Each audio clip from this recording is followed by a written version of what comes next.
middle of the night, and an emergency call has just been received by a Houston SPCA investigator.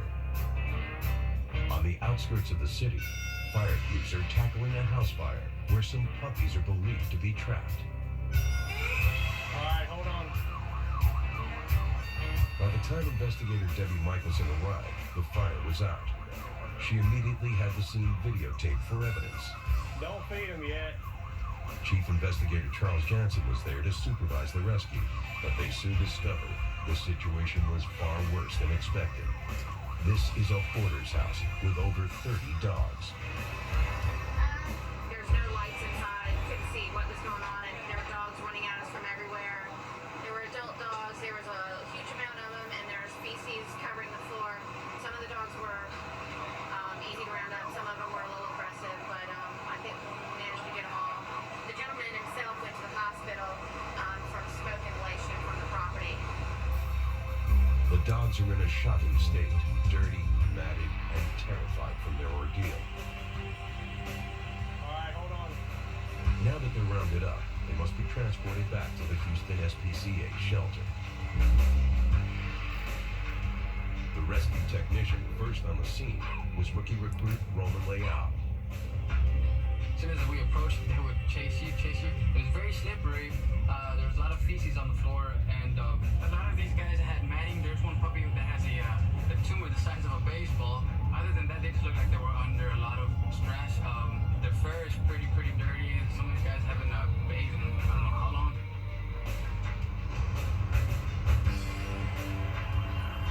It's after 4 a.m. when they arrive back at the Houston SPCA shelter. The dogs are all Chihuahua mixes, ranging from puppies to adults. New cages and clean bedding are the first priority. Now that they can be seen properly, Jansen appreciates the full extent of their problems. Tumor or some kind of growth there with the veterinarians need to address right away. So we want to segregate this one both for the animals' benefit and for the surgeons. All those conditions were present before the fire. After the fire, with the toxins that are in the air, it made it much worse. And so all these animals now are suffering in one form or another of respiratory issues. And our vet staff is currently en route, and they'll be evaluating all these animals later this morning. As the number of dogs reaches 37, it's clear to Michelson that the case has gone from a rescue to a full-blown criminal investigation. With the incident, it brought to light the fact that these dogs were living in poor conditions before the fire. So now this is going to be treated as an animal cruelty incident, and they'll be going to court, and we'll try to get custody of all of the animals, and then possibly pursue criminal charges.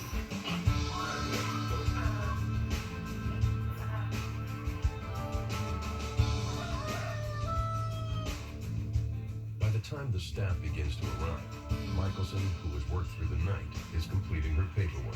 And this terrier is going to be in. Hey, Debbie, what do we have? I was called out last night by rescue. The first vet on duty is Dr. Cheryl McGuire. But the dogs. She's briefed by Michelson before a medical evaluation can be started on the most serious cases. It was like the garage, then the kitchen. Were they freaked out? They were freaked out, because the fireman was there, and they had sprayed water all over, and people had been in the house. The owner went to the hospital for smoke inhalation. So the owner was not present then, no. So we don't know much about these dogs at all. Nothing. I bet that was scary last night. Was that scary with the smoke and the water and the firemen and all the commotion? I bet that was very scary. Lindsay's just using a towel and some gloves just as a precaution. They've been through a lot. We don't know how much they've been handled. They're a little bit nervous. And they do smell quite a bit of smoke. All right.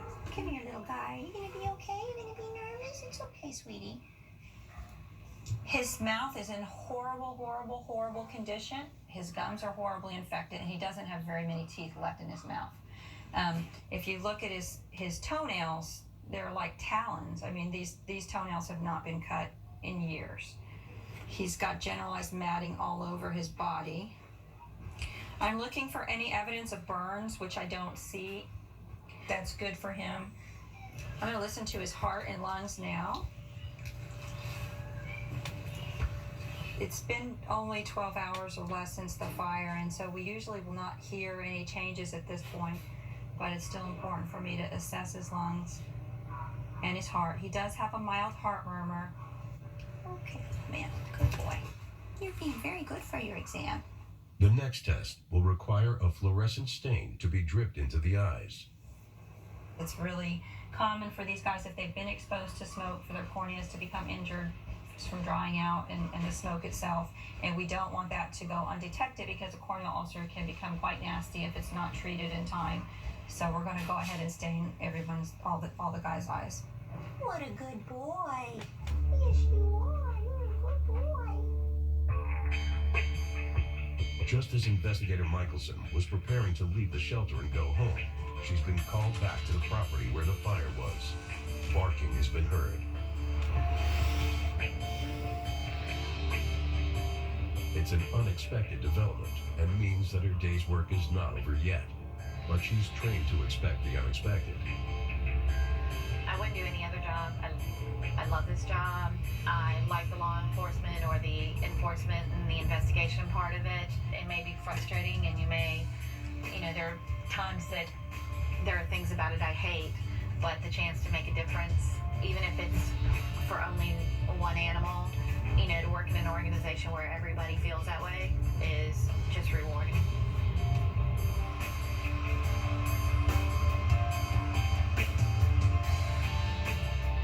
Already on the scene is Deputy Christine Kendrick of the Harris County Precinct 1 Constable's Office. She's been taking statements from the neighbor who first called the fire crews. Last night, I was asleep on the couch, woke up by somebody pounding on my door, which was my neighbor. And he opened the door and he said, "My house is on fire, would you help me put it out?" So I immediately ran out of the house, and several dogs actually came out the garage door as soon as we lifted it up. My daughter and her boyfriend went chasing them down the block. I had no idea. Had no clue how many dogs he had. She was hiding up under some of those doll boxes. Against all odds, a lone puppy has survived the night. So small, it had laid hidden in the debris. A lot of fleas and some scabbing behind the ears and things. There you go. Nice smells of smoke. Right now, it doesn't appear to be any more animals. I can see a little bit better. It's still without electricity, so it's very hard to see. This is going on probably, 12 plus hours for me, and I started out in the middle of the night at this house, so just, to see the extreme lack of any care, and then to come back again and get a reminder of where we took them from. It's just, it's been a rough day. Glad I have the day off tomorrow. Keep my fingers crossed that it stays that way.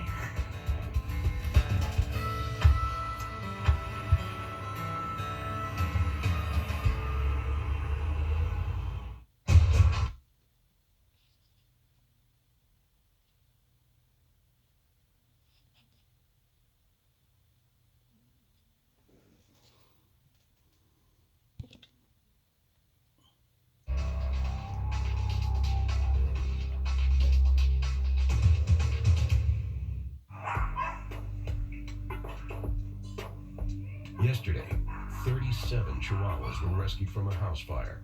It became a major investigation when it was discovered the dogs belonged to a hoarder and that they all needed urgent medical help. Dr. Deborah Jean has discovered one dog so badly matted, it's threatened her life. This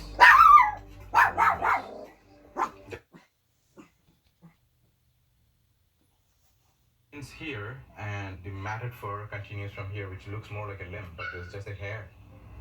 From all the dogs I have looked at so far, and from this particular batch, this is the worst one. So all this overgrown hair is going to strangulate the blood supply at some point. Look at that. That's nothing but matted hair.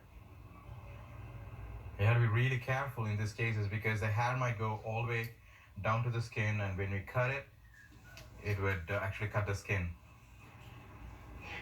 and just doing the preliminary thing which would make her feel a little bit comfortable. This is a really bad case of negligence. I think by the time her hair is done, she would have lost half her body weight. So bad. Hey baby, feeling better? Good girl. You take care of your foot. He's already been treating her foot for a painful infection. What had happened is the hair had caused a tight band, resulting in poor blood supply to the toes, and the skin has actually sloughed off, causing really raw bleeding area, and all the toes are missing. She's on antibiotics for that. She must have been in severe pain for a very long time, totally ignored. So all that I'm going to do is bandage it up and give her some pain medicines. Watch it. Here's what we do. At the moment, it's not a bad idea just to put her on antibiotics and do some conservative therapy to avoid things from progressing to a worse condition. I want to make sure she's eating properly and she's active and alert before I could do anything invasive. All right, good girl. You've been a really good girl. Dr. Jean and the other vets will ease the suffering of all the dogs as their rehabilitation continues.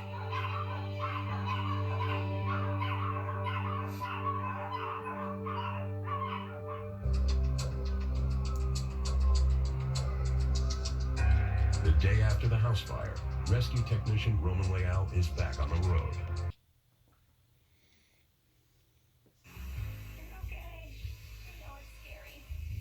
All the facilities at the Houston SPCA shelter are stretched to the max. This is Banana, one of the rescue chihuahuas. Like all her companions, she's having regular cleaning and grooming sessions to rid her of any traces of smoke and to clean her dirty and matted fur. I think you're clean. It's now a cruelty investigation, and the case is being heard at the Harris County Courthouse.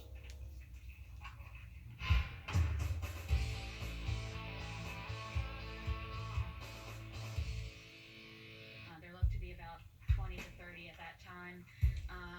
Investigator Debbie Michelson wants to gain custody of the dogs and must convince Judge Dale Brzezinski. And so then he contacted me. The owner is in the hospital with smoke inhalation, and his brother-in-law is representing him. Some of the dogs' feet were so matted that all you could see was the tip of a toenail. Several of them had toenails that were broken. There was hair loss. There were injuries. One of the dogs had almost what you would call a degloving injury, where the hair was so matted and it had pulled away and it had ripped off to the bare skin of the animal. Okay.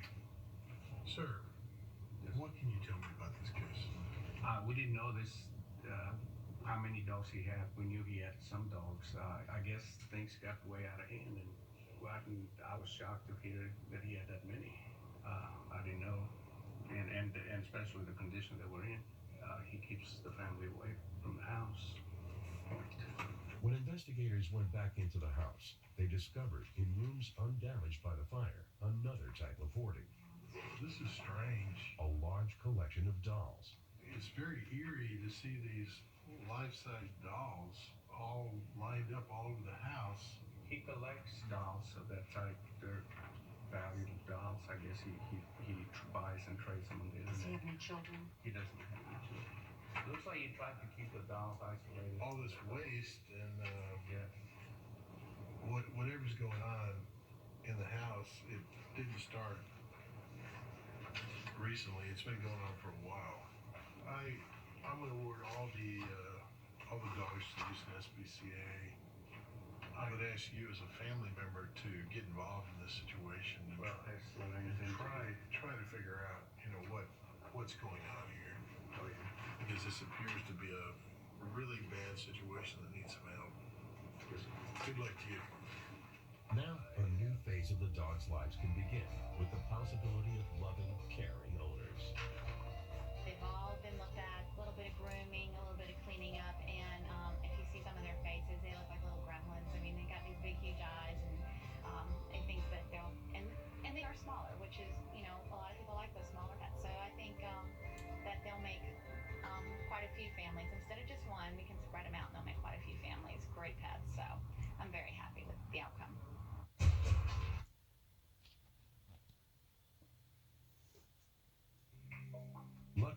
Tracy were rescued from a terrible but accidental situation, while Gizmo and Molly were victims of animal cruelty that only came to light after a hoarder's house caught fire. I can't believe Gizmo's hiding right now. Gizmo, what are you matter? Gizmo and Molly have been saved and are now being fostered by investigator Debbie Michelson. Are you a star? It's nearly the end of a long journey that started on that fateful night. It was probably one of the longest days I've worked. Worked through the night getting all the animals out. We took them all and had to get them all looked at. There had been a fire, so there were some issues for that. We were worried about smoke inhalation. So I just decided to foster these. Since I saw it at the beginning, I'd see it through to the end. Gizmo, what is the matter with you? Fostering is a big responsibility. Can we take your dress off? It's a chance for animals to continue to recover and also become socialized among other pets. Still got a few little things that need to be clipped here and there. Ready for bath, Mom? When they arrived, they were matted and covered in soot. So, bath time has become a regular joy.